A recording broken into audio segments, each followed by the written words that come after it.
Hello guys, तो क्या हाल है। तो जैसा कि हमने लास्ट एपिसोड के अंदर देखा था, नितिन अभी वेश्याओं के घर के अंदर आ चुका था और वहीं पर आते ही उसको यश मिलता है और जो वहां पर उसको पकाने लगता है। उसके बाद में यश उसको इधर उधर की फालतू बातें बताने लगता है कि वो ऐसा है, वो वैसा है और वो दोनों की सोच एक जैसी है। वही नितिन अब उसकी बातों से पक जाता है, लेकिन अचानक से यश को कुछ याद आता है। वह अब तो उसको इंट्रोड्यूस करना ही भूल चुका था और उसके बाद में वो दोनों एक दूसरे को इंट्रोड्यूस करते हैं। और वहीं पर ही नितिन का नाम जानने के बाद में यश चौंक जाता है और वो उससे कहता है, अरे हाँ, मैं तो तुम्हें जानता हूँ। क्या बात है नितिन, तुम आज यहाँ पर आ ही गए। लेकिन उसके ऐसे एक्सप्रेशन देखने के बाद में नितिन समझ चुका था कि यश थोड़ा सा सरका हुआ दिमाग का है और उसको उसके बारे में कुछ भी नहीं पता। वहीं पर ही एपिसोड खत्म हो जाता है। ये देखते हुए कि कैसे यश को उसके बारे में कुछ भी नहीं पता था, नितिन ने एक राहत की सांस ली। वास्तव में ये तो अच्छी बात है कि इस पागल बेवकूफ इंसान को मेरे बारे में कुछ भी नहीं पता कि मैं कौन हूँ, क्योंकि ये देखते हुए कि एक वेश्याओं के घर के अंदर एक उत्कृष्ट मास्टर टीचर आया हुआ था, तो उसकी दाग, उसकी इज्जत के ऊपर क्या ही दाग लग जाते।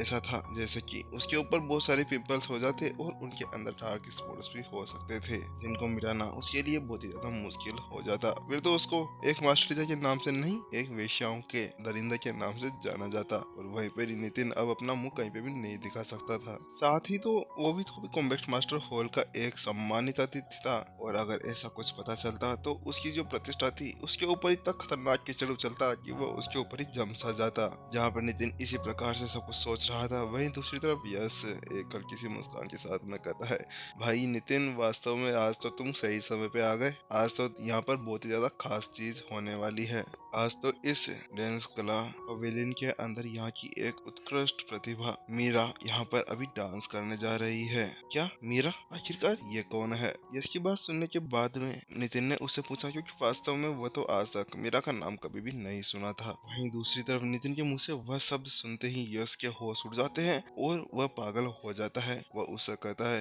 अरे नितिन भाई, अपना मुंह बंद करो। आप ये क्या कर रहे हैं? क्या वास्तव में आप यहाँ पर मीरा को नहीं जानते? अरे वो तो एक परी है, परी। ये तो जन्नत से उतर कर यहाँ पर आई है हम सभी का मनोरंजन करने के लिए, और आप होने ही नहीं जानते। वास्तव में नितिन, तुम क्या इसके बारे में कुछ भी नहीं जानते? जब नितिन यहाँ पर अपने साथ में इतनी सुंदर सुंदर लड़कियों को लेकर आया था, तब यश को ऐसा लगा था कि नितिन एक कॉमरेड था, लेकिन वास्तव में उसने ऐसा कुछ भी नहीं सोचा था कि वो यहाँ पर आने के बाद में स्प्रिंग पवेलियन की सबसे ज्यादा सुंदर लड़की मीरा, जिसको यहाँ की देवी या फिर एक परी भी माना जा सकता है, जो इस पूरे साम्राज्य के अंदर प्रसिद्ध थी, उसके बारे में कभी भी नहीं सुना था। उसको इस तरह से चौंकते हुए देखकर नितिन थोड़ा सा निराश और थोड़ा परेशान हो जाता है और वो यश से कहता है, क्या हुआ यश भाई?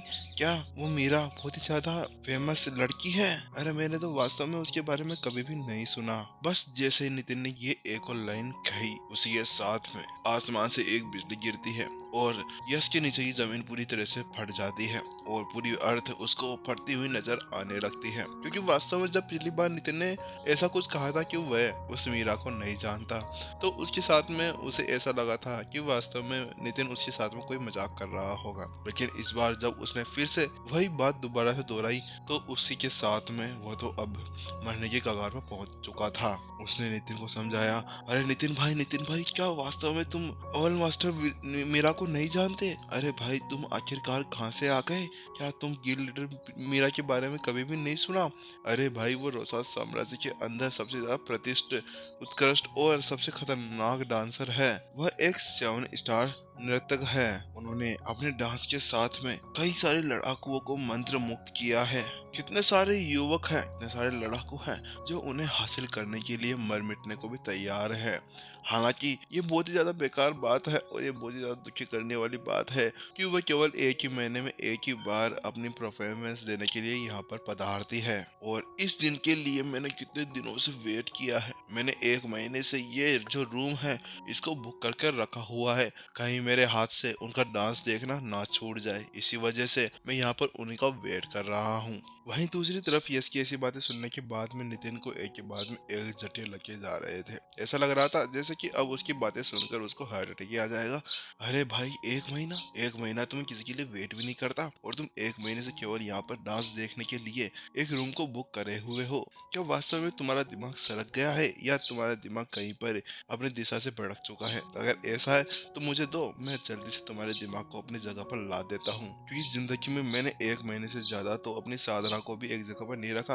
अरे साधना वो वाली साधना नहीं, मेरी कल्टीवेशन लेवल, मैं उसी की बात कर रहा हूँ। मुझे पता है तुम लोगों का दिमाग कहीं और ही चलता है। वास्तव में मानना तो पड़ेगा, केवल एक डांस को देखने के लिए ये कितना ज्यादा सुदृढ़ है। नितिन की बातें सुनने के बाद में यश उसका जवाब देने ही वाला था कि अचानक से वहां पर जितने भी ज्यादा इंस्ट्रूमेंट्स थे, अब उन सभी की आवाजें आना शुरू हो जाती है।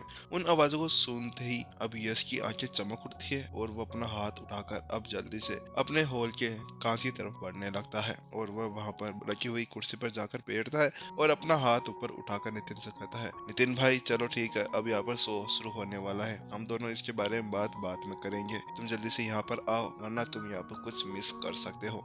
वह ऐसा कहता ही है और कुछ ही समय के अंदर अब वहाँ पर वह शो भी शुरू हो जाता है, जिसके साथ में एक सुंदर सी परी घूमती हुई अब उस स्टेज के ऊपर उतरने लगती है। उसने पिंक कलर के वस्त्र पहने हुए थे, उसके उन वस्त्रों के ऊपर अभी तितलियां बनी हुई थी। कोई भी अगर उसे देखता तो वह तो उसको देखकर मदहोश ही हो जाता था।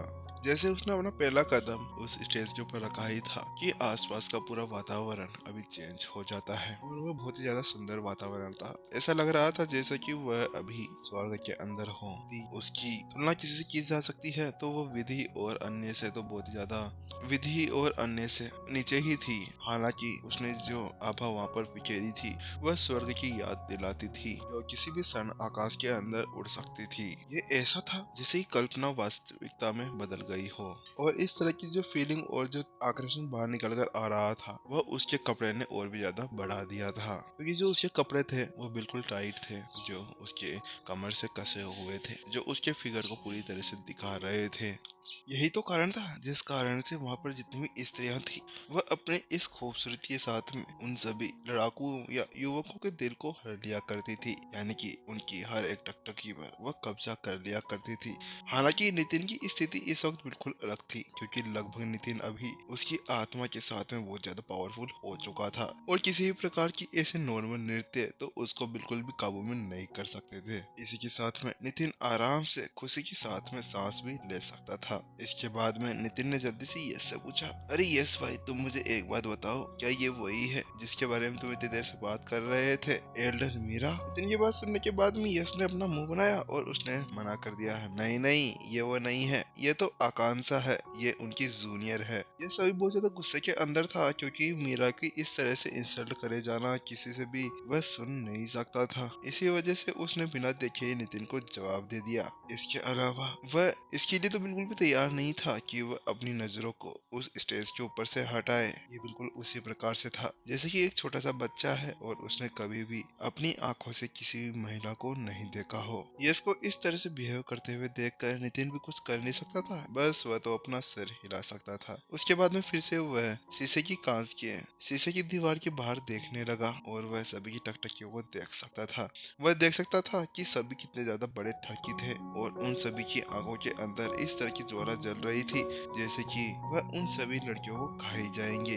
ये वैसा था जैसे कि पहले तो वो जैसे अंदर घुसे थे वैसे ही उनकी आत्माओं के ऊपर काबू कर लिया गया था और अब वह सभी युवतियां अब उनके शरीर से उनकी आत्मा को निकालना ही बाकी रह गया था। यह वास्तव में एक बहुत ही ज्यादा खतरनाक और लालच देने वाला व्यवसाय है, नितिन ने अपने मन ही मन के अंदर सोचा। तो नितिन उनके डांस से इसलिए बचा हुआ था कि उसकी आत्मा बहुत ही ज्यादा शक्तिशाली थी और वह एक 7 स्टार नृतक के बराबर पहुंच चुका था। हालांकि जो दूसरे वहाँ पर लड़ाकू बैठे थे उनकी ऐसी स्थिति नहीं थी, वह नॉर्मल लड़ाकू थे और उनकी आत्मा भी इतनी ज्यादा शक्तिशाली नहीं थी कि वह उस डांस के प्रभाव से बच सके। भले ही आकांक्षा जो अभी स्टेज के ऊपर नाच रही थी वह एक 6 स्टार नृतक थी, लेकिन उसके साथ में ही वह हेड पूजा से बहुत ही ज्यादा ऊपर थी। जहाँ पर होंगर मास्टर टीचर अकेडमी की हेड पूजा 6 स्टार नृतक थी, वहीं पर ही आकांक्षा भी उसी सेम लेवल के ऊपर थी। हालांकि हेड पूजा और आकांक्षा दोनों का कोई भी मेल नहीं था, क्योंकि आकांक्षा एक अलग ही स्तर के ऊपर पहुंच चुकी थी और दोनों की सुंदरता बिल्कुल बराबर की मानी जा सकती थी। वास्तव में मानना पड़ेगा कि इस पवेलियन के अंदर जितनी भी ज्यादा महिलाएं हैं उन्होंने नृत्य के अंदर अंदर इतनी ज्यादा गहरी ऊंचाइयां और इतनी खतरनाक पहुंच को हासिल कर लिया है कि किसी का भी वह मन को आराम से हर ले सकती है। यानी कि वह अपना डांस कर कर उनके दिल को पूरी तरह से अपने काबू में कर कर और उनके पूरे बदन को वह एक ऐसी स्थिति के अंदर ला सकती है जैसे के साथ में वह अपने आप को आत्महत्या करने पर भी मजबूर कर दे। इसके अलावा होगन मास्टर टीचर अकेडमी के 10 महान प्रतिष्ठित मास्टर टीचर्स के अंदर हेड पूजा भी एक अलग ही ऊंचाई के ऊपर थी, लेकिन उसके बाद में भी उन्होंने ऐसी नॉर्मल जिंदगी जी थी जिसके साथ में उन्होंने किसी भी तरह का उतार चढ़ाव को पार नहीं किया था। इसी वजह से वह अपने नृत्य के अंदर भावनाओं को डाल पाने में बिल्कुल भी कामयाब नहीं हुई थी। हालांकि यहाँ पर जितने भी नर्तक थे वह सभी अलग अलग मुसीबतों से बाहर निकल कर आई थी। इसी वजह से जो उनका नृत्य था वह एक अलग ही स्टेज के ऊपर पहुंच चुका था। और इसी के साथ में अगर आकांक्षा और हेड पूजा दोनों के दोनों एक दूसरे के साथ में लड़ती है तो उसके बाद में ये बताना कोई ज्यादा मुश्किल नहीं था कि इस लड़ाई के अंदर विजेता आकांक्षा ही होती। जहाँ पर नितिन अभी गहरे चिंतन के अंदर था, अचानक से वह स्त्री पीछे की तरफ पलटती है और वह अचानक से एक क्रेन की शक्ल ले लेती है। वह एक सुंदर सा क्रेन था। उसके पीछे वह दृश्य बहुत ही ज्यादा भव्य लग रहा था क्योंकि एक सुंदर सा क्रेन अभी उस युवती के पीछे खड़ा था जो अभी आसमान के अंदर देख रहा था। उसके पीछे पहाड़ की चोटियां बनना शुरू हो जाती है, हरे भरे सुदूर पहाड़, पहाड़ के बीच में शिलाखंड और उनके अंदर बहती हुई कोमल और शुष्क नदियां से देखने वाला एक अनोखी स्थिति के अंदर जा सकता था जिससे उसकी आत्मा और उसका पूरा शरीर एक सुदूर आराम के अंदर चला जाए। और इस तरह के नृत्य को देखने के बाद में ऐसा नृत्य उसकी आत्मा और उसके शरीर को विकसित करने में उसका काम करेगा, यानी कि उसकी साधना में भी अच्छी खासी बढ़त होगी। थोड़ी देर उसको देखने के बाद में नितिन ने अपना सिर हिला दिया। भले ही उस नृत्य के अंदर बहुत सारी गलतियां थी जिसको देखने के लिए नितिन अपने आप को बहुत मुश्किल से मना पा रहा था। हालांकि वह जितना भी डांस कर रही थी वह किसी भी लड़ाकू को आराम से एक मौन के अंदर ले जा सकती थी। मन को ऐसी शांत स्थिति के अंदर डालने से, बार बार डुबाने से उसकी आत्मा का पोषण होगा। क्या ऐसा हो सकता है कि यहाँ पर ये सभी उन नृत्य को देखने के लिए नहीं आते, वह यहाँ पर अपनी आत्मा को बिल्कुल शांत और सुदूर करने के लिए आते हैं, यानी कि वह अपनी आत्मा का विकास करना चाहते हैं। इसी सोच के साथ में नितिन अब जल्दी से यश की तरफ देखने लगता है। हालांकि जैसे ही वह उसके तरफ देखता है नितिन के होश उड़ जाते हैं और वह चौंक कर पीछे की तरफ चला जाता है।